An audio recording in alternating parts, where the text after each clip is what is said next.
Halo cuan trooper semua. Wah, kita ketemu lagi ya di acara T-Talks kita pada malam hari ini. Oke, sambil kita menunggu narasumber kita malam hari ini, kita absen dulu ya sambil nunggu teman-teman cuan troopers yang lainnya untuk join. Oke, aku share dulu ya, kita topiknya apa hari ini. Oke, dipin dulu. Oke. Halo teman-teman semuanya.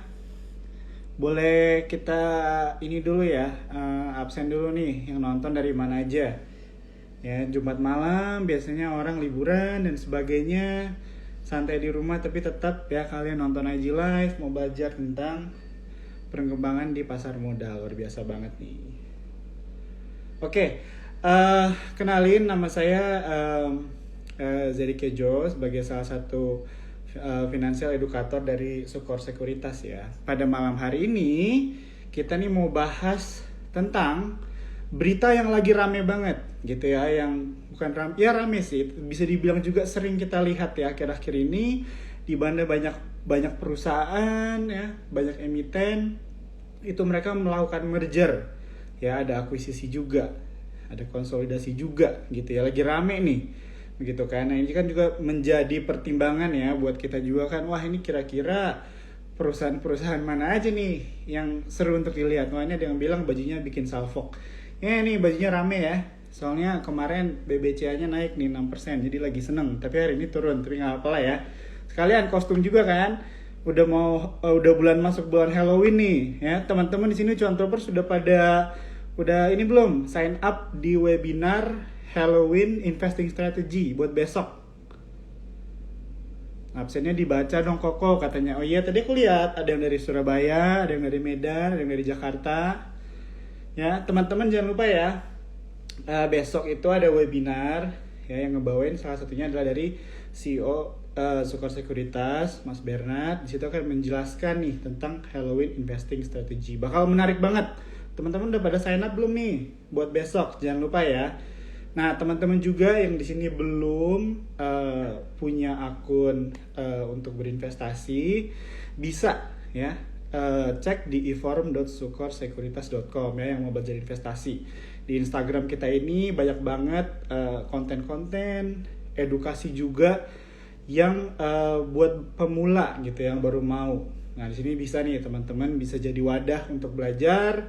Dan teman-teman juga perlu tahu kalau misalnya kalian join Sukor Sekuritas, nanti kita ada grup Telegram khusus buat nasabah Sukor ya, namanya Cuan Troopers. Nah, di sini ada namanya tuh Fang Desi sebagai salah satu community leadernya kita nih ya. Bisa follow di IG-nya atau tanya kalau misalnya ada pertanyaan bagaimana join atau buka akun di Sukor Sekuritas. Oke. Nah, kita langsung aja undang pembicara kita hari ini ya, namanya Olive Louis. Oke, Dem. Jadi aku hari ini akan ngobrol, kita akan tanya-tanya Olive juga nih bagaimana uh, fenomena tentang merger akuisisi yang terjadi. Halo, Olive, Hai, apa kabar? kaget aku ternyata udah di approve. Cepet ya, gercep ya. Aku lagi baca, tiba-tiba udah di approve. Halo, selamat malam semuanya. Nah ya itu, jadi teman-teman hari ini kita bakal belajar banyak ya, tapi tetap aja semuanya bakal fun and light. Kalau misalnya ada pertanyaan, kita sisain waktu di 10-15 menit terakhir untuk Q&A ya. By Jadi the way, kita ini nanti pertanyaannya teman-teman yang ada di sini harus nanya yang sesuai tema atau enggak nih? iya dong, sesuai tema dong. Oh, Kita harus sesuai mengikuti tema. tema. Ini aku pakaiannya aja udah mengikuti tema kan. Soalnya siapa tahu Halloweenan. ada yang mau minta bocoran-bocoran saham kan, biasanya di akhir sesi. Iya, ini aku sering lihat nih dari Olive, story-nya suka banyak yang nanyain bocoran-bocoran ya, saham-sahamnya. Oke, gini, jadi teman-teman, mungkin kita langsung aja ya, kita bahas nih mengenai merger akuisisi yang lagi meningkat nih ya. Jadi mungkin baik teman-teman cuan troopers juga gitu ya, sering mendengar kata merger, kata akuisisi, konsolidasi gitu ya. Semuanya itu nggak sama gitu ya. Ya, jadi kadang-kadang mikirnya merger, oh ini perusahaan sama perusahaan ini menjadi satu gitu kan. Tapi nggak selalu begitu ya teman-teman ya. Jadi emang ada beberapa perbedaan. Cuma terminologi aja sih. Contohnya kayak merger itu kan penggabungan begitu ya. Kalau misalnya akuisisi itu adanya peleburan begitu ya. Kalau konsolidasi itu mengambil saham gitu ya atau kendali dari perusahaannya. Nah, kalau misalnya dari sekarang ini aku agak susah nih mau bilangnya Ci terus soalnya kalau misalnya disuka semuanya Kebiasaan telepon ya, sama Cici. Kemudian nanya kebiasaan. sama Olive kan manggilnya Mbak Heeh. Cici katanya Olive aja. Oke, Olive. Nah, menurut Olive gimana nih maraknya merger akuisisi yang terjadi di Indonesia sekarang? Oke, jadi kalau merger and akuisisi itu memang biasanya itu banyak terjadi kalau misalnya lagi ekonomi tuh melambat atau krisis kayak gini. Kenapa? Karena biasanya perusahaan-perusahaan tuh banyak juga yang akhirnya kesulitan keuangan. Nah, Hmm. biasanya di sini jadi kesempatan untuk perusahaan-perusahaan yang misalnya di satu industri gitu ada leadernya yang punya cash banyak, itu melakukan Ya. tindakan untuk misalnya mengakuisisi perusahaan-perusahaan yang secara keuangan mungkin lagi kesulitan. Jadi sebenarnya Hmm. yang paling menguntungkan itu adalah perusahaan-perusahaan yang punya duit cash, yang tadinya duit cashnya mungkin Hmm. nggak dipakai untuk capex segala macam, akhirnya mereka bisa mengakuisisi atau misalnya bisa bergabung gitu dengan perusahaan-perusahaan yang sejenis gitu dan akhirnya Hmm. value-nya menjadi tambah besar gitu. Jadi menurutku bagus. Kenapa? Karena selain juga kita kan suku bunga rendah ya. Kalau misalnya Ya. akuisisi itu biasanya kan butuh dananya gede. Nah, perusahaan biasanya tuh kadang entah pakai uang kas sendiri atau juga ditambah dengan pinjaman gitu ya. Jadi mumpung Hmm. bunga pinjamannya juga lagi rendah, makanya dipakai Hmm. kesempatan untuk mengakuisisi. Benar kan? Ya, ya, Nanti ya, ya. pada akhirnya kalau misalnya ekonomi sudah membaik lagi, sebenarnya bisa added value tuh. Sebenarnya added value-nya untuk siapa sih yang diakuisisi atau yang mengakuisisi? Hmm. Harusnya sebenarnya yang added value itu adalah yang mengakuisisi gitu karena kan Hmm. yang diakuisisi nantinya terkonsolidasi kan laporan keuangannya ke Ya, atas. Nah, betul. tapi yang perlu teman-teman perhatiin adalah tidak semua merger and akuisisi itu pasti berhasil. Kalau Hmm. teman-teman baca reviewnya dari Harvard sendiri, 70-90% merger and akuisisi itu sebenarnya gagal gitu. Kenapa Hmm. sih bisa gagal? Ya mungkin terburu-buru, ya kan? Ya kayak gini lah, lagi pandemi, buru akhirnya banyak orang yang berpikir mau merger dan akuisisi gitu, tapi terburu-buru gitu, terlalu terburu-buru. Terus yang kedua, jangan dikira teman-teman mungkin kalau merger misalnya ya, itu sesuatu yang mudah karena biasanya setiap perusahaan udah punya pimpinan sendiri, udah Ya. punya culture culture perusahaannya sendiri dan itu nggak gampang teman-teman ketika dilebur jadi satu.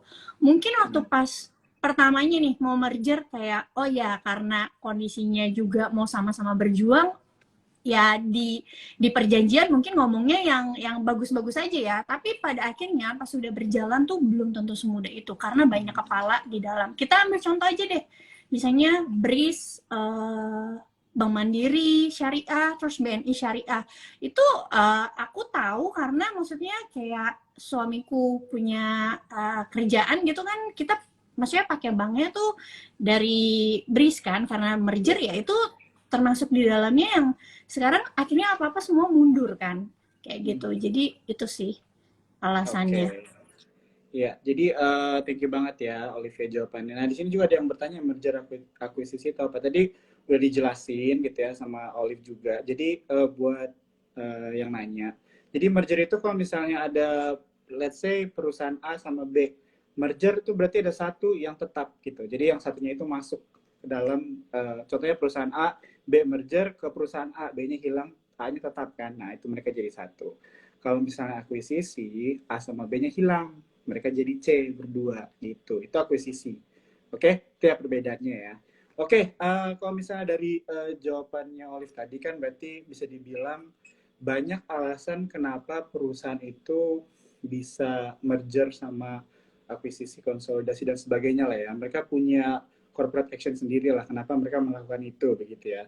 Seperti yang Olive tadi jawab, kayaknya kan mungkin ada tentang beban keuangan atau mungkin ada potensial ke depannya lebih baik buat perusahaan-perusahaan yang bergabung begitu kan. Nah, sekarang pertanyaannya mungkin kalau misalnya kita lihat ini sekarang industrinya atau emiten yang Olive lihat sekarang yang lagi merger atau konsolidasi atau akuisisi yang lagi menarik itu apa? Oke. Nah, kebetulan tadi aku lupa kalau tadi aku ada bilang Harvard sendiri bilang kalau 70-90% merger and acquisition itu bisa gagal, tapi sebenarnya kalau berhasil itu udah bukan satu ditambah satu sama dengan dua lagi, teman-teman. Jadi kalau merger and acquisition bisa berhasil, itu satu tambah satu tuh bisa 20, bisa 40 gitu. Kalau kalau beneran bisa bersinergi ya. Jadi ya Ya. resikonya besar, tapi rewardnya juga kalau misalnya berhasil besar banget. Nah, itu kenapa kita harus pilih-pilih nih sahamnya kira-kira. Bentar ya, aku colok ini dulu. Takut Boleh, habis baterai. Ya. Sebentar. Jadi nanti teman-teman di sini juga aku sama Olive nih bakal bahas, salah satunya kita akan bahas tentang yang paling ramai kemarin tuh ngomongin tentang Goto tuh teman-teman ya. Kita akan juga bahas Ya. tentang prospek dari industri telekomunikasi nih.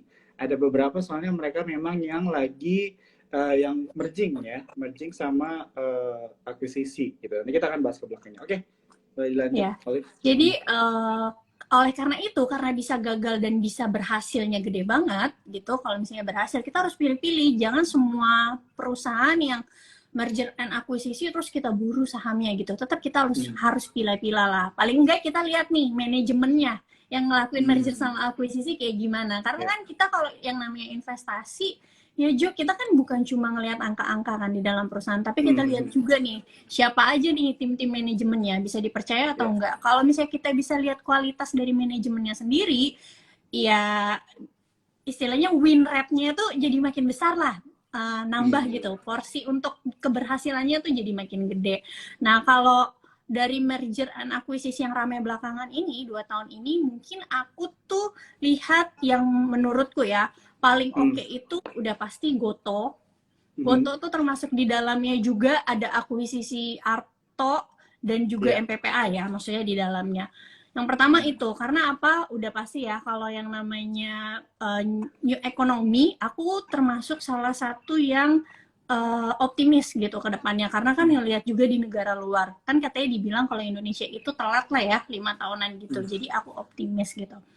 Terus kalau misalnya dilihat dari sisi e-commerce sendiri, kalau teman-teman tahu e-commerce kita itu pembelanjaannya itu setiap terakhir itu menempati posisi 1 di Asia Tenggara gitu. Ya, itu di atasnya Thailand. Jadi sekitar 20 miliar gitu. Jadi menurutku ini sebenarnya bisa jadi daya tarik sih untuk kayak investor-investor asing bisa masuk ke perusahaan-perusahaan e-commerce kita, baik itu secara private, kalau private memang udah ya kayak SoftBank gitu-gitu, maupun di public nanti kalau misalnya Goto sampai IPO gitu. Mungkin bahkan kita bisa ngelihatnya ya nanti beberapa tahun ke depan, kalau dulu kita misalnya ikut seminar, ikut pelatihan, nabung saham banking gitu ya, kita mungkin bisa aja ngelihat beberapa tahun ke depan tuh narasinya udah beda, nabung saham Goto misalnya ya. Karena perlu diakui walaupun misalnya secara pangsa pasar Gojek sendiri masih di bawahnya Grab di Asia Tenggara untuk layanan pesan antar, tapi kan di Indonesia ini kebanggaannya Indonesia gitu. Jadi bisa jadi market leader kan. Kita Grabnya juga masalahnya nggak IPO kan di IHSG. Jadi ya that's why Gotonya bisa jadi market leader lah di sini gitu sih kalau menurut aku. Oke, itu berarti kita tadi ngomongin dari sisi industri di e-commerce berarti ya? Iya. Nah, jadi kalau misalnya industri lain, kira-kira Olive ada ngelihat lagi nggak emiten-emiten atau perusahaan-perusahaan yang merger yang menurut Olive itu menarik gitu, atau bisa perlu diperhatikan nih buat para cuan-troopers yang lagi nonton? Oke, ada sih sebenarnya, tapi aku pengen bahas lebih lanjut sih tentang e-commerce ini ya. Jadi kalau teman-teman tahu ya, si Grab sama Euromonitor International itu baru aja ngelakuin riset bahwa diproyeksikan transaksi layanan antar makanan, baik itu Grab dan GoFood, itu bakalan meningkat 3 kali lipat di tahun 2025, which is CAGR-nya sekitar 26% gitu. Dan ini menurutku menarik banget. Dan kalau misalnya teman-teman tahu, Gojek sendiri kan ada akuisisi Arto sebesar 22%. Sebenarnya tujuannya apa sih? Ya ini untuk diversifikasi sebenarnya, diversifikasi bisnis mereka untuk masuk ke keuangan gitu ya, bisnis finansial untuk jutaan orang yang ada di Indonesia, termasuk juga user setianya mereka gitu. Terus juga mereka masuk ke MPPA, tujuannya apa? Ya untuk bisnis O2O-nya ya, offline to online-nya. Dan menurutku ini bagus banget, dan ini jadinya diikutin sebenarnya sama grup lain juga yang kalau kita tahu sekarang Blibli ya. Kalau teman-teman tahu, jadi Blibli ini kan grupnya Jarum. Jarum sendiri itu kan punya BBCA. BBCA sekarang melahirkan Blue Digital, dan juga grup Jarum itu yang punya tiket.com, yang punya Blibli gitu, yang dimana sudah diumumkan bahwa Blibli ini menjadi partner eksklusifnya si Blue Digital gitu ya, Blue-nya BCA. Nah, ternyata nih belakangan kan keluar kabar kalau ternyata Ranch Market itu RANC ya, sebenarnya nama perusahaannya bukan Ranch Market sih, tapi mungkin teman-teman lebih familiar kalau kita sebutnya Ranch Market karena memang toko-tokonya tuh yang terkenal itu Ranch Market kan.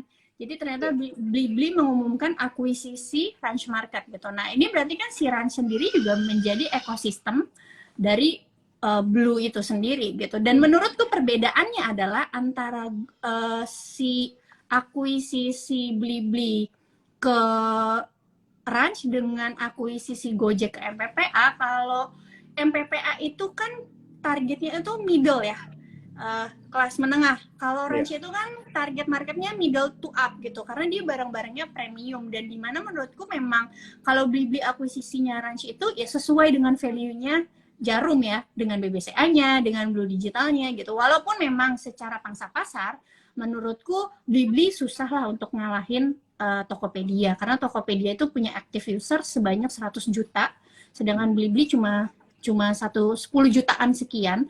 Walaupun nanti dengan adanya Ranch Market di platformnya mereka gitu, di aplikasinya mereka, paling nambahin transaksi seberapa banyak sih, nggak mungkin kan sampai ngejar 100 juta.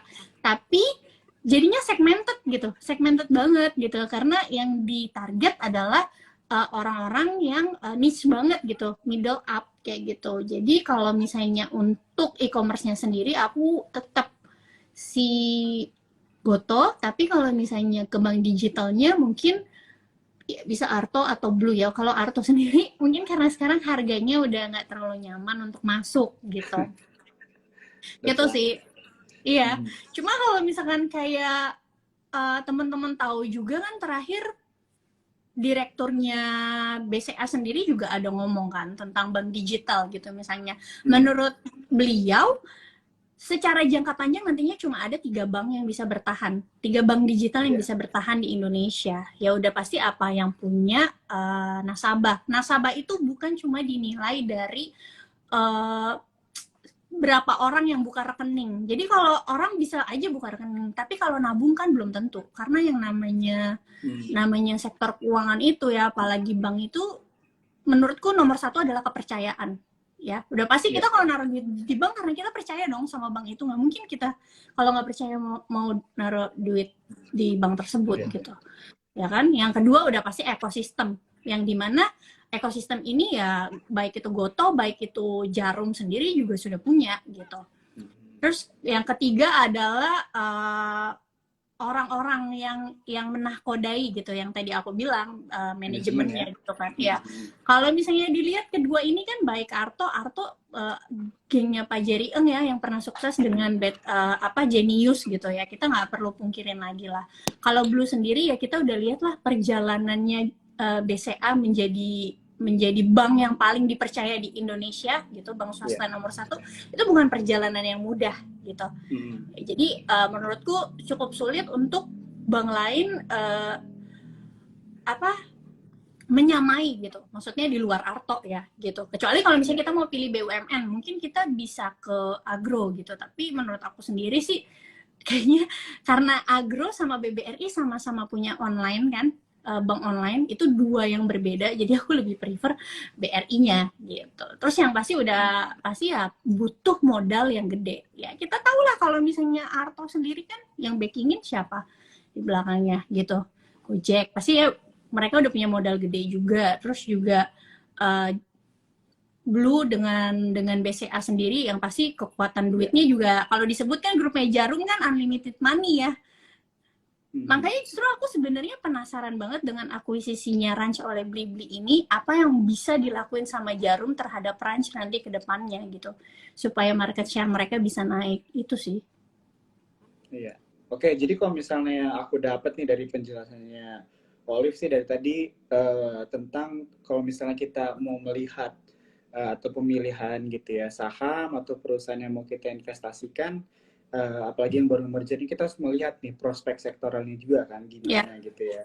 Tadi Olive menjelaskan bagaimana contohnya Blibli nih kan ke depannya e-commerce mungkin nggak bisa ngalahin Gojek dan sebagainya, tapi ada potensi ke depannya gitu kan. Ngomongin tentang BCA juga, aku juga sempat dengar tuh direktur BCA yang ngomong ya kalau nggak salah ya yang tentang bank digital itu nanti nggak akan banyak gitu kan. Dia hmm, cuma cuma iya ya, tadi yang udah jelasin gitu ya dua atau ya. tiga. Karena di Bahkan China teman-teman aja di sini iya. di China yang masyarakatnya miliaran cuma ada 2 bank besar kok, bank digital gitu. Betul, betul. Ya, nanti ada seleksi alam lah ya bahasanya Iya, gitu ada ya. seleksi alam. Nah, sama sih sebenarnya mungkin sebenarnya semuanya terjadinya akan gitu ya. Mungkin ada 10, let's say aja ya ada 10 emiten gitu, tapi mereka mulai merging, ada yang konsolidasi, ada yang akuisisi, lama-lama akhirnya sisa sedikit begitu ya. Hmm. Nah, jadi penting juga nih ya buat teman-teman cuan troopers untuk merangkum tadi yang dibilang sama Olive bagaimana kalau kita memilih saham yang perusahaan-perusahaan yang merger itu lihat dulu nih step one-nya juga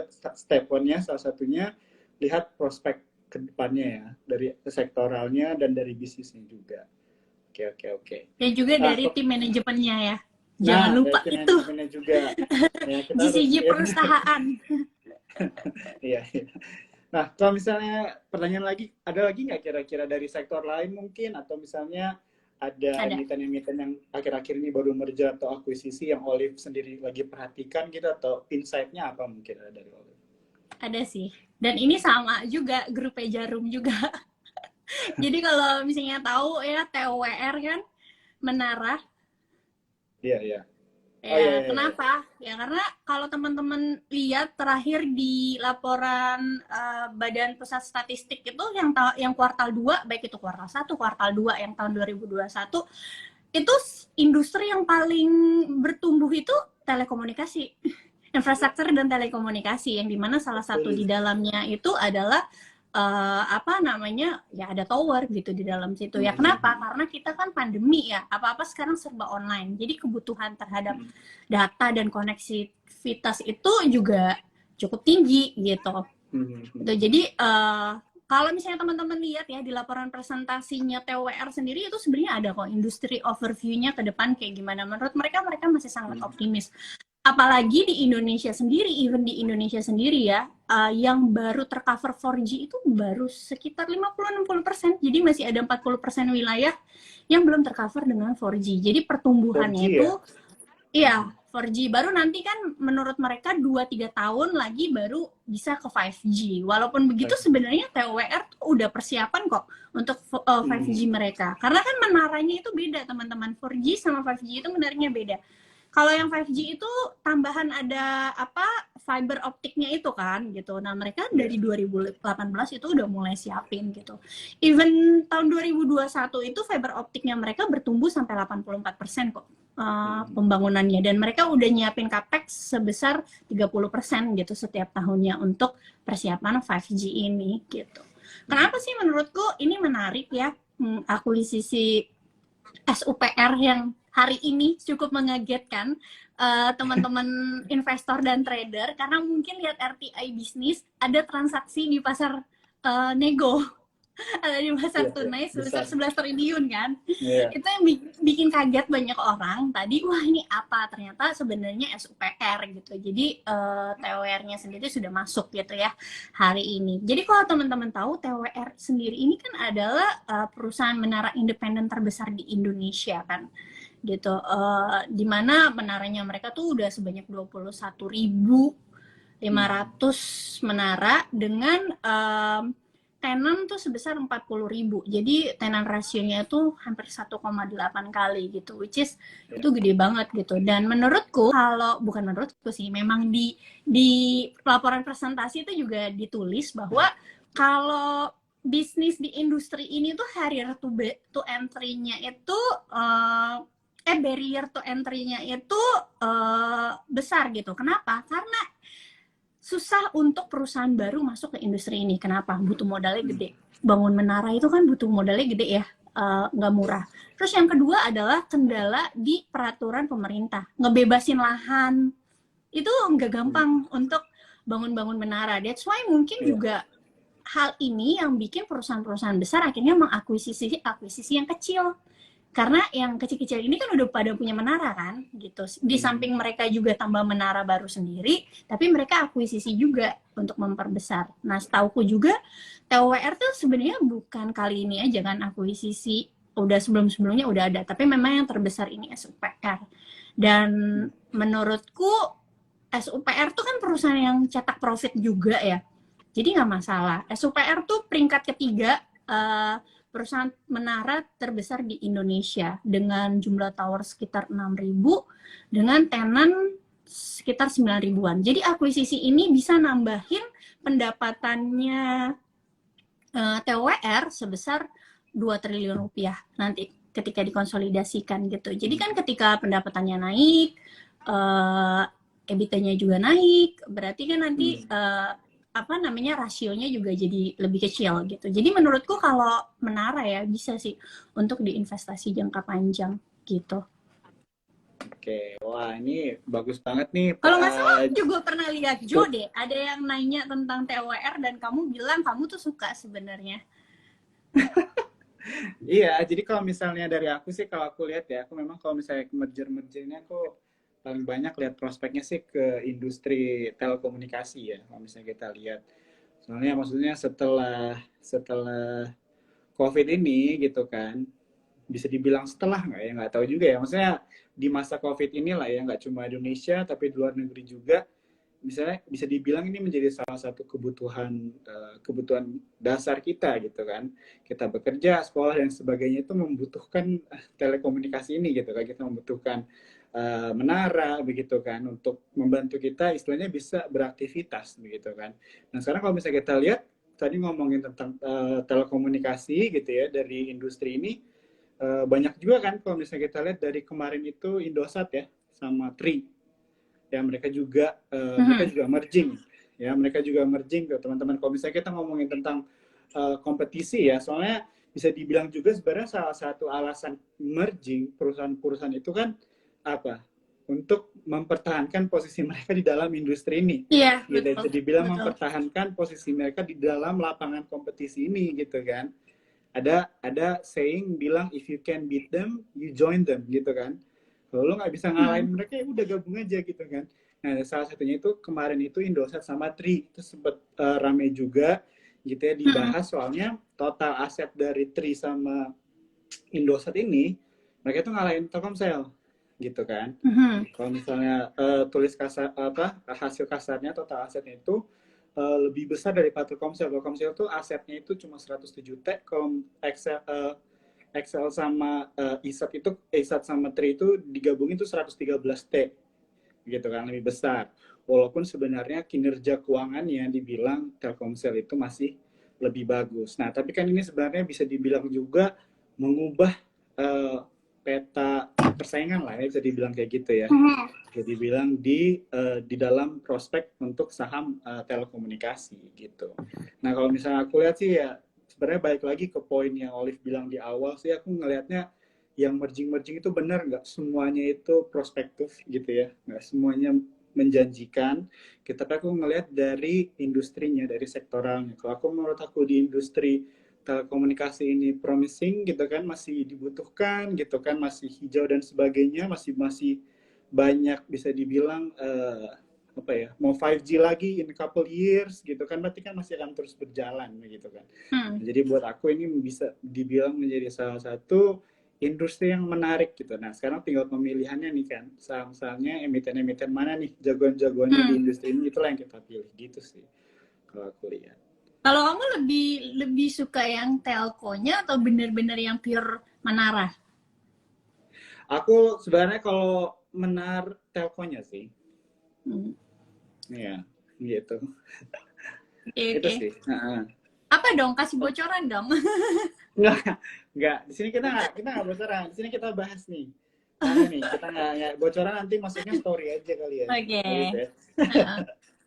Oke, kalau aku Oke. sih Ah, lebih kayak kalau aku lebih suka kayak ke menaranya ya. Karena kalau oke. misalnya aku lihat marginnya juga ya lebih tebel gitu. Kalau misalkan Hmm. kayak kan kita kalau misalnya di menara itu kita lihat colocation kan biasanya. Ya. Colocationnya tuh berapa? Jadi colocation itu maksudnya itu gini teman-teman. Setiap satu menara itu bisa dipakai sama beberapa provider gitu. Itu yang biasanya bikin margin perusahaan-perusahaan menara itu tebel.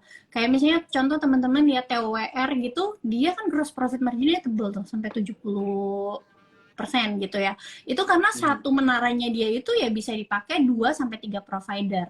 Dalam Ya. artian adalah biaya pemeliharaan menaranya cuma sekali nih, maksudnya satu biaya, tapi pendapatannya itu dari hasil sewanya bisa dari 2 sampai 3 provider kayak gitu. Ya. Dan 2 sampai 3 provider ini harganya nggak ada yang beda-beda teman-teman, sama semua gitu. Jadi nggak ada yang Hmm. di Indonesia, setauku industri menaranya itu mereka nggak ada yang kayak bisa nego-nego gitu sewanya. Kalau misalnya di luar kan, Hmm. kalau teman-teman lihat di laporan presentasinya tower itu ada di negara luar misalnya yang kayak bisa diskon segala macam. Kalau di Indonesia tuh salah satu yang nggak bisa kayak gitu. Terus yang aku suka juga, maksudnya TWR atau misalnya perusahaan menara lainnya di Indonesia ya, setahu aku tuh kan kalau di industri ini itu sistemnya kan kontraknya itu bukan kontrak jangka pendek teman-teman, tapi jangka panjang, umumnya itu sampai 10 tahun. Jadi kita lebih bisa memprediksi gitu cash flow beserta pendapatan perusahaan Ya. Ya. beserta pendapatan perusahaan sampai 10 tahun ke depan gitu. Lebih predictable lah. Jadi kalau teman-teman mau investasi, biasanya kita kalau mau invest jangka panjang tuh carinya perusahaan-perusahaan yang pendapatan atau misalnya laba bersih atau EBITDA atau cash flow-nya tuh lebih gampang diprediksi kan gitu.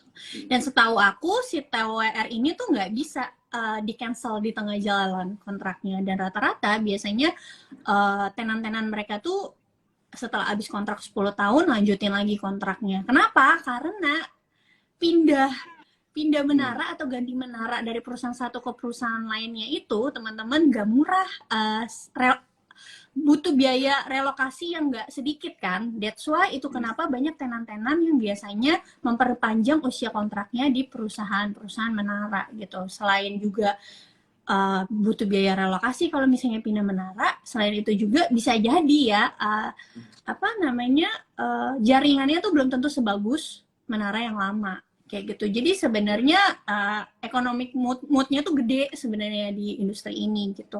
Tinggal teman-teman pilih-pilih aja sukanya yang mana. Kalau TOWR ini kan cuma contoh, karena kita lagi ngomonginnya merger Oh, and ini bukan akuisisi kan. favoritnya Olive ya? Iya, Kirain karena kan favoritnya kita lagi Olive nih, ngomonginnya Tower. merger and akuisisi kan. Oh, Gitu. baru mau nanya tadi, kalau misalnya pendapatnya kan ngomongin tentang tower gitu ya, tentang menara. Kalau misal kompetisinya gimana? Tebik contohnya. Kan itu juga menarik tuh kan. Nah, itu kalau Oke. misalnya tower sama tebik, Olive pilihnya lebih ke arah mana nih condongnya? Oke, jadi kan kalau misalnya teman-teman tahu gitu, misalnya di economic mode itu ada lima macam economic mode gitu. Salah satunya tuh adalah jaringan. Nah, tower itu adalah ya, salah satu yang punya jaringan terbanyak di Indonesia. Jadi itu aja bisa lebih unggul dan lain-lain gitu ya. Tapi tergantung kalau misalnya ngomongin tentang profit dan lain-lain ya harusnya ke tower ya. Cuma kan lebih defensif. Tapi kalau misalnya ada aksi korporasi yang lain, kita ngomongnya beda gitu. Karena Ya. kan waktu itu sempat ada isu-isu tuh kalau misalnya Saratoga mau divestasi tebik kan katanya Hmm. di pertengahan tahun. Tapi kan habis itu beritanya belum muncul lagi. Nah kalau misalnya tender offernya jadi kan ini bisa beda ya. Maksudnya orang bisa beli sahamnya tuh bukan karena fundamentalnya atau prospek perusahaannya, tapi ya karena tahu ini mau ada aksi korporasi tender offer yang Hmm. dimana biasanya harga tender offer Ya. tuh di atas harga market gitu. Oke. Iya, iya. Soalnya aku juga sempat dengar kemarin berita tentang tebik kayak bulan lalu atau Iya. beberapa bulan lalu ya gitu ya, tentang mereka itu kan bahwa klien itu Telkomsel sama Smartfren, dan dua klien ini tuh yang menangin dalam pertama untuk spektrum 5G gitu kan. Hmm. Jadi bisa dibilang prospeknya juga menarik sih gitu kan. Cuma ya pilihan masing-masing, kira-kira gitulah Hmm. ya bisa dibilang. Mau mau tebik ya atau mau tower, as long as sektornya interesting dan perspektif bagus, menurut aku nggak ada yang salah sih. Oke, oke, oke, oke. Balik lagi. Oke, apalagi nih, Olive, kalau misalnya di luar dari industri tower atau uh, telekomunikasi, kira-kira ada lagi nggak perusahaan-perusahaan, emiten-emiten yang menarik setelah mereka merger atau rencana mereka untuk merger atau akuisisi atau konsolidasi ini yang bisa menjadi perhatian nih buat kita para pelaku pasar? Menurutku sih, kalau aku pribadi ya, menurutku sih yang paling menarik ini. Cuma kalau misalnya banyak juga kan yang pada maksudnya spekulasi bahwa BPKP juga bisa berhasil gitu. Walau karena lihat dari di Koreanya sendiri, kan Kookmin Bank itu salah satu yang terbesar kan. Dan katanya, wah mau nargetinnya itu apa penggemarnya BTS lah di sini dan yang lain-lain gitu. Tapi kalau menurutku kalau perusahaan asing tuh sebenarnya agak sulit ya teman-teman, market share-nya menurutku nggak akan bisa sebesar dengan perusahaan-perusahaan yang maksudnya dalam negeri sendiri gitu. Jadi tapi kalau misalnya mau spekulasi ya kan kita nggak tahu juga ya namanya orang, karena BPKP kan sebentar lagi mau ngadain red issue tuh, dan Bosowa juga sudah kena pelanggaran kan, jadi mereka nggak bisa ngelaksanain tebus red issue-nya, jadi mau nggak mau nantinya pasti akan terdilusi, kepemilikan sahamnya akan turun sendiri ke bawah 5%, kayak gitu. Oke.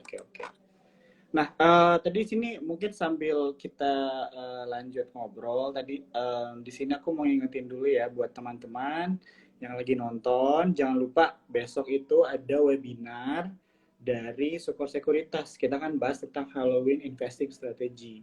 Ya, salah satu pengisi acaranya, jadi narasumbernya itu adalah CEO dari Sukor Sekuritas, Pak Bernard ya. Jangan lupa teman-teman untuk join yang belum, selagi masih dibuka nih kelasnya ya. Kadang-kadang orang suka nanya kan, kelasnya ada recordnya nggak, dan sebagainya. Ini nggak ada kalau webinar ya. Jadi teman-teman harus apply sendiri ya. Chat aja DM adminnya dari Sukor Sekuritas. Oke. Olive, gimana nih kalau misalnya kita tanya-tanya Q&A aja dia langsung nih. Udah ada beberapa yang nanya nih. Ada yang bilang nyimak juga, ada yang bilang kenapa si Jo senyum-senyum terus katanya. Oke. Nggak boleh ya senyum ya. Oke. Kita nanya nih. Ada yang nanya nih ke Olive. Kalau dibandingkan dengan Mitratel gimana? Aku jujur aja, aku sih nggak ngikutin Mitratel. Oh nggak gitu. Oke. Kalau Sen gimana tuh? Ada yang nanya nih, Sen, prospeknya ke depannya gimana? Sama sih. Kalau aku sebenarnya lebih prefer kayak yang besar-besar aja sih, dari itu TWR atau tebik. Oke. Jadi bisa dibilang lebih ke saham-saham defensif lah ya gitu ya. Maksudnya yang udah besar gitu ya market share-nya, terus di sini juga udah ekosistemnya itu udah cukup luas begitu ya. Oke. Ini ada yang nanya range market itu apa katanya? Oh, range market itu food retail tapi yang jual makanan, mirip sama hypermart. Jadi kalau MPPA itu kan punya hypermart. Kalau misalnya kayak Hero itu dia punya apa, Giant gitu-gitu. Nah, kalau yang diakuisisi Blibli itu range itu dia punya range market, terus farmers yang gitu-gitu. Jadi ya jualan makanan lah. Maksudnya sayur-sayuran gitu. Apa sih biasanya disebutnya supermarket gitu ya? Jadi supermarket gitu ya. Oke. Kalau misalnya friend gimana nih? Olive ada tahu nggak tentang friend? Oke, ini jujur ya, aku sendiri nggak ngikutin sih tentang friend sama sekali. Tapi itu salah satu perusahaan yang happening banget ya, kayak di tahun 2020 ini gitu. Oke. Nah, tapi ini juga nih, jadi pelajaran nih ya buat teman-teman ya. Kalau misalnya kita mau investasi gitu ya, kita emang harus benar-benar, maksudnya di industri yang kita tahu aja gitu kan. Benar ya? Ya kan? Jadi maksudnya emang kalau misalnya kita menguasai di situ gitu kan. Contohnya kayak tadi Olive nih udah share banyak contohnya tentang Goto gitu kan, tentang prospeknya Tower gitu kan, tentang Blibli juga. Nah, inilah bisa dibilang buat teman-teman cuan troopers, kalau misalnya baru mulai berinvestasi gitu. Contohnya kemarin gue live gitu ya, ada beberapa temen gue gitu kan udah mulai berinvestasi gitu kan. Ada yang berinvestasi itu mulainya itu beli stock pickingnya itu di saham-saham yang mereka nggak tahu gitu kan.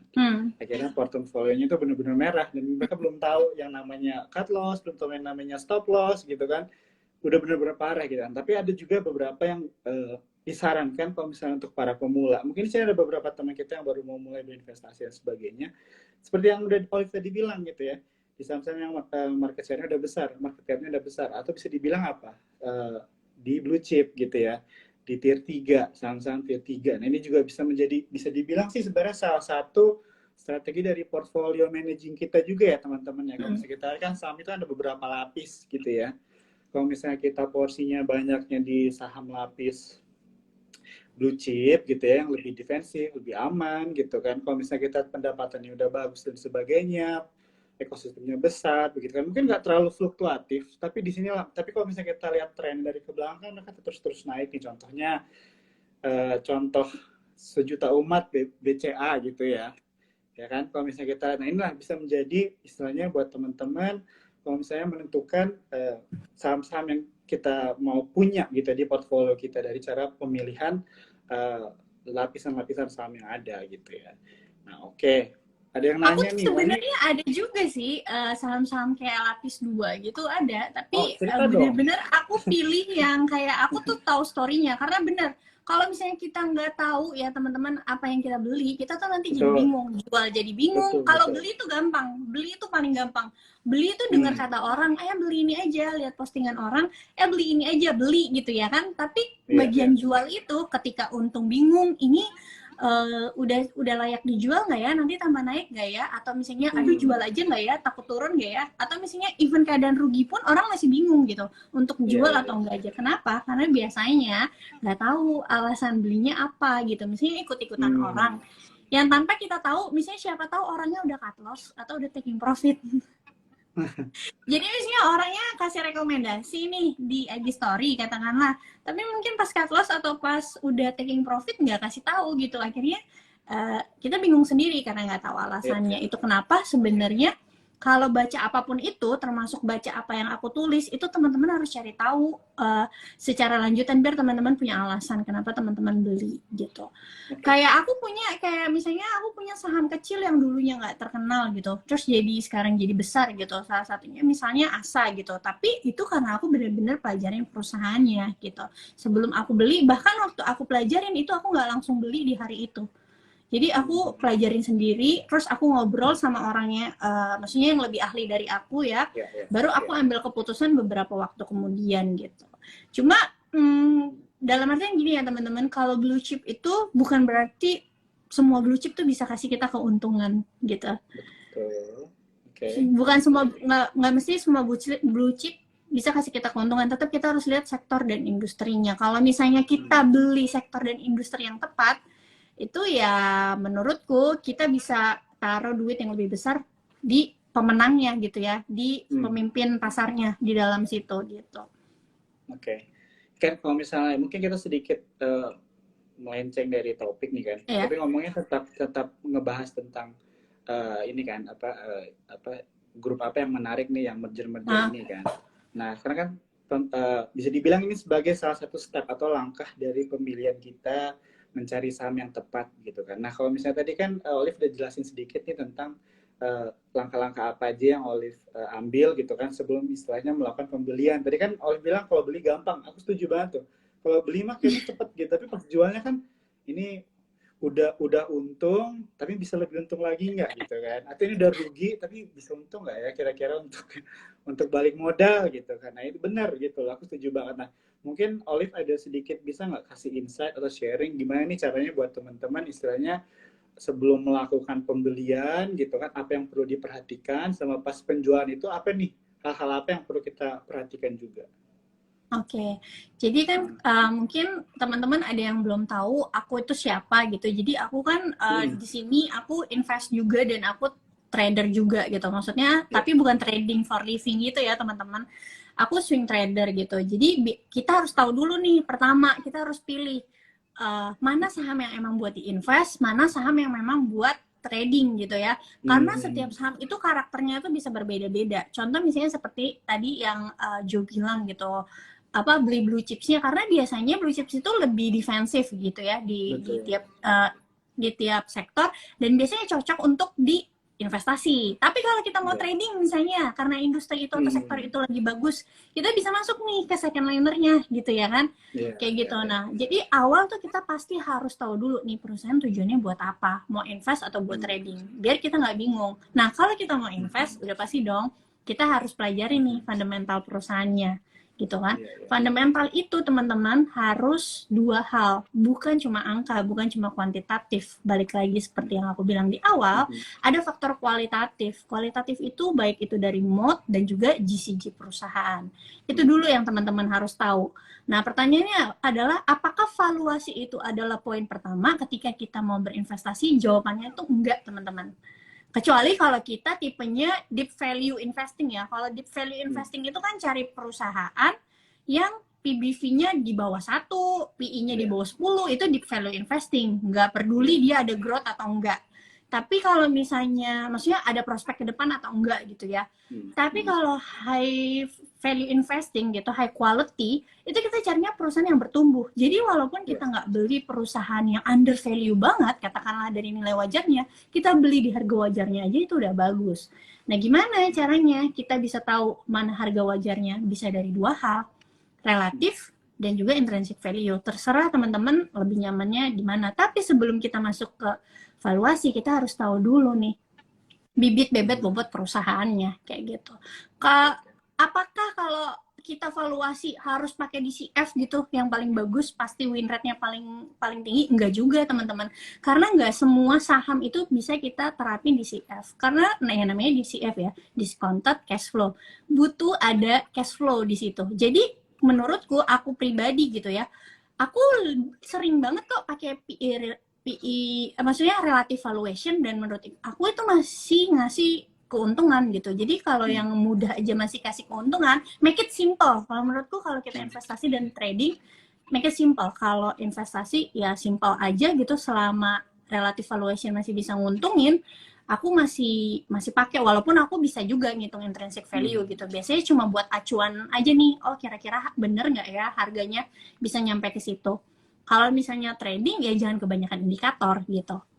Kayak gitu. Jadi ya itu tadi fundamental untuk investasi, dan lihat prospeknya nih, perusahaan masih bisa bertumbuh nggak industrinya. Jangan gini, oke fundamentalnya bagus nih secara laporan keuangan, tapi teman-teman harus ingat laporan keuangan tuh kan masa lalu ya. Tapi ternyata Hmm. industrinya tuh kena disrupsi. Contohnya apa? Rokok gitu, Iya, karena iya. disrupsi pemerintah, growth-nya berbeda dengan beberapa tahun lalu gitu. Karena growth-nya Hmm. berbeda, ya udah pasti itu kan di rating kan, kenaikan harga Iya. sahamnya udah nggak bisa sekencang dulu lagi ketika growth-nya tuh masih misalnya katakanlah di atas 2 digit kayak gitu teman-teman. Hmm. Kalau Iya, misalnya iya. untuk trading sendiri, ya jualannya udah pasti kita udah tentuin di awal kan, kayak ada Hmm. resistance, biasanya pakai resistance. Resistance tuh bisa macam-macam gitu, bisa Hmm. pakai uh, kalau aku pribadi ya, biasanya tuh pakai gambar biasa aja sih, tarik garis sendiri gitu. Hmm. Gitu sih. Oke, oke, oke, thank you. Jadi benar-benar ya, Oli berarti banyak melakukan analisa dulu nih ya, kalau misalnya mau melakukan satu pemilihan saham dan sebagainya. Dan memang nggak bisa dipukul rata juga sih, benar gitu ya. Maksudnya satu ini applicable buat semuanya nggak juga ya, nggak bisa kayak gitu. Iya. Oke, menarik banget. Tapi mau ngomong juga sedikit, aku nambahin nih tentang yang rokok tadi, itu memang menarik sih. Jadi kan sebelumnya tadi di awal-awal kita mulai live, Olive sempat ngomong tentang Indonesia ini kan terlambat 5 tahun gitu ya. Iya. Nah sebenarnya kalau bisa dilihat juga memang trennya begitu ya. Sekarang ini lagi mulai marak atau bisa dibilang lagi sering disuarakan lah yang namanya ESG investing ini, Iya. gitu kan. ESG itu environment, social sama Sosial. governance investing, ya.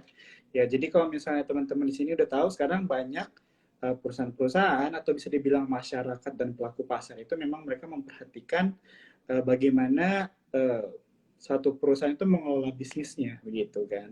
Dan sebenarnya rokok ini masuk ke knowledge-nya ESG gitu kan. Makanya mungkin nggak tahu ya ke depannya, kita masih wait and see aja sih, lihat gimana perkembangannya tentang rokok ini. Cuma emang udah beberapa lama ini emang kurang menarik sih, gitu kan. Tapi ya inilah ya, ini buat mungkin pembahasan next time aja kali ya, ESG Mm-mm. investing. Nah oke, kita tinggal waktu sedikit lagi. Aku tapi mau nanya nih, tanggung banget soalnya tadi udah nanya nih tentang gimana Olive contohnya melakukan beli and sell kalau misalnya ada di dalam saham gitu ya. Kalau misalnya ngomongin tentang portfolio management, kayak Olive ini lebih lebih ke arah investor, trading, terus lebih ke agresif atau ke lebih defensif, warnanya gimana? Mungkin bisa sharing dikit sama orang yang nonton nih, kalau misalnya trik-trik dan tipsnya kali ya, buat Oke. teman-teman yang lagi nonton malam ini. Kayaknya kalau aku kayaknya tipenya moderat ya, maksudnya nggak terlalu Oke. agresif, nggak terlalu konservatif juga gitu, Iya, moderat. iya. Kayak aku tuh juga termasuk yang kalau misalnya trading nggak semua saham itu aku masukin gitu. Oke, Jadi oke. kan ya orang beda-beda ya. Ada orang yang kayak Hmm. selama di situ ada volume, selama di situ ada likuiditas, selama di situ ada buying power gitu ya. Maksudnya patternnya enak buat di tradingin, masuk aja. Tapi kalau aku even itu trading, aku ada saham-saham yang nggak aku masukin kayak gitu sih. Hmm. Itu jadi kalau misalnya karena aku investasi dan trading, aku tetap paling besar itu sebenarnya untuk investasi ya. Nah cuma kan belakangan ini kan marketnya juga lagi ngebosenin. Itu kenapa aku aktif untuk tradingnya lebih gede. Nah, tapi biasanya aku tuh hasil dari tradingnya itu aku beliin saham investasi lagi, jadi nggak pernah aku withdraw. Ah. Itu kenapa tadi aku bilang aku bukan tipe yang trading for living gitu. Gitu. Hmm. Bagus banget ya. Jadi emang aku sering dengar tuh teman-teman, kalau misalnya dari teman-teman aku juga di sekitar aku, kalau misalnya ada profit dikit tuh tarik nggak ya gitu kan. Tapi bagus tuh memang dia terus aja berputar begitu ya di dalam ya. Tapi Oke, oke, oke. balik lagi ke ini ya, karena kan kita nggak pernah tahu orang itu masukin duitnya ke portofolio itu uang untuk apa. Kalau aku pribadi, karena aku Hmm. uangnya tuh uang super dingin yang which is aku nggak pakai even itu 2 tahun ke depan, itu kenapa aku gulung gitu di dalam. Iya, iya, iya. Kalau misalnya orang lain kan kita nggak tahu, mungkin mereka untuk kebutuhan atau dan lain-lain gitu. Hmm. Tapi kalau aku pribadi, aku tipe orang yang nggak bisa menanggung resiko kalau misalnya uang panas yang aku masukin di situ gitu. Iya, iya, iya. Jadi Ya, itu itu tadi quality aku money bilang, makanya management aku nggak kembali terlalu agresif, nggak terlalu konservatif. Jadi aku moderat. suka saham-saham yang liar gitu, tapi tetap aku nggak pernah mau pakai uang-uang panas aku di dalam situ sekalipun ada opportunity-nya kayak gitu. Kayak contoh misalnya, ini kan kita mau masuk window dressing ya, mungkin semua juga Hmm. tahu gitu. Mungkin kan banyak orang yang berpikir gitu, aduh mau window dressing ya, kalau secara histori ini pasti window dressing, gue masukin aja duit tabungan gue, lumayan juga tuh kalau misalnya 20-30% Hmm. sampai akhir tahun, bener dong. ada Iya. ada aja pasti yang mikir kayak gitu ya kan. Tapi kalau Iya, aku iya. pribadi, aku enggak sih, walaupun misalnya di tabunganku ada ya sekian sekian sekian, aku Hmm. nggak akan pernah mau, karena aku mau biar apa yang menjadi porsinya yaitu yang harusnya dipakai gitu Wah, interesting banget ya teman-teman ya. Di sini ya. ini bisa dibilang kesaksian gitu ya dari Olive, bagaimana contohnya dari dia memanage portfolio dia gitu ya. Nggak, di sini bukan ajakan kita menjadi moderat, menjadi Ya, agresif atau defensif, karena setiap orang itu punya kebutuhan dan risk profile yang berbeda-beda gitu betul. ya. Yang paling tahu kan Cuma diri kita sendiri ya. betul, betul. Jadi nggak bisa kita itu, untuk hal-hal itu perlu kita sendiri yang jawab gitu kan. Cuma Nah, di sesi ini kita kan get to know Olive gitu kan, mau tahu gimana sepak terjangnya lah ya, bisa dibilang kayak gitu di pasar modal. Oke, udah tinggal 5 menit lagi nih Olive, mungkin ada last word maybe, atau misalnya insight terakhir yang mau di-share sama teman-teman cuan terus dan semua yang lagi nonton tentang topik kita nih. Sebagai penutupan oke. nanti ada dari aku sedikit, and then that's it. Oke, thank you teman-teman, karena tadi tema kita hari ini adalah maraknya merger and akuisisi. Seperti yang tadi aku sudah singgung di awal, aku ingetin lagi bahwa Harvard sendiri mengatakan 70-90% merger and akuisisi itu bisa gagal, ya. Tapi yang berhasil bisa jadinya besar. Jadi teman-teman harus pilah-pilah mana perusahaan yang bisa teman-teman investasiin kalau mereka melakukan aksi korporasi merger dan akuisisi. Harus cari tahu benar-benar dalam-dalamnya gitu, seberapa percayanya teman-teman sama perusahaan tersebut.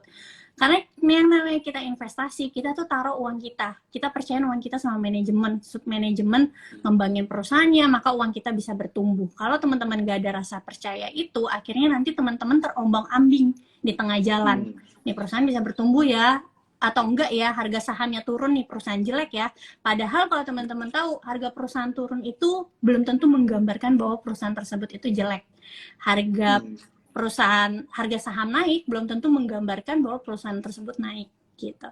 Karena dalam jangka pendek saham itu kan voting mesin kan gitu. Mana yang lagi marak karena demand-nya tinggi harga saham bisa naik. Itu aja sih dari aku. Oke, thank you banget Olivia. Wah, nih teman-teman, sebenarnya di sesi kita malam hari ini pembahasannya lumayan lebar gitu ya. Ini jadi potensi nih ke depannya semoga kita bisa live sama Olive ya untuk bahas-bahas topik-topik lain ya. Oke, jadi kalau misalnya dari aku, dari apa yang Olive udah jelasin nih buat aku dan buat teman-teman yang nonton, malam hari ini kalau misalnya kita lihat memang ada 3 aspek nih kalau misalnya dalam pemilihan perusahaan-perusahaan yang lagi merger gitu kan atau lagi akuisisi. Jadi pertama kita harus lihat juga nih kan hasil mereka dari merger akuisisi ini imbasnya itu secepat apa terhadap performa perusahaan. Itu satu tuh kita harus lihat ya. Nah, kedua itu kita juga harus melihat pendanaan aksi merger sama akuisisi itu dari mana. Penting juga nih buat teman-teman istilahnya melakukan due diligence sendiri ya. Kalau tadi udah ngomongin tentang bagaimana Olive melakukan analisa saham, itu juga perlu dilakukan buat teman-teman gitu ya sebelum kita memilih atau berinvestasi di satu perusahaan. Sama yang ketiga itu tadi ngomongin tentang uh, pro, prospek sektoral Ya, gitu prospek. ya. Jadi kalau ya prospek sektoralnya gimana gitu kan? Karena nggak semua yang merger akuisisi ini bagus gitu kan ke depannya. Jangan sampai terjebak tadi ya kata kata Olive. Nah, jadi ini mungkin key take out-nya gitu ya, kesimpulan buat teman-teman yang nonton buat malam hari ini gitu ya. Di sini banyak banget pertanyaan tapi waktunya nggak cukup gitu ya. Nanti mungkin ke depannya kita akan live lagi sama Olive, nanti kita tanya-tanya lagi dia gitu ya. Kita bahas lagi topik-topik yang menarik lainnya. Nah, buat teman-teman sekali lagi jangan lupa ya kalau misalnya belum sign up gitu ya buat webinar besok tentang Halloween Investing Strategy, boleh visit Sukor Sekuritas ya. Visit IG-nya Sukor Sekuritas. Nanti kalau misalnya bingung mau daftarnya di mana bisa langsung DM aja. Thank you banget ya Olivia waktunya sama edukasinya yang udah di-share buat kita semua. Thank you udah diundang Sukor. Oke, makasih ya. Bye-bye. Ya, bye bye semuanya.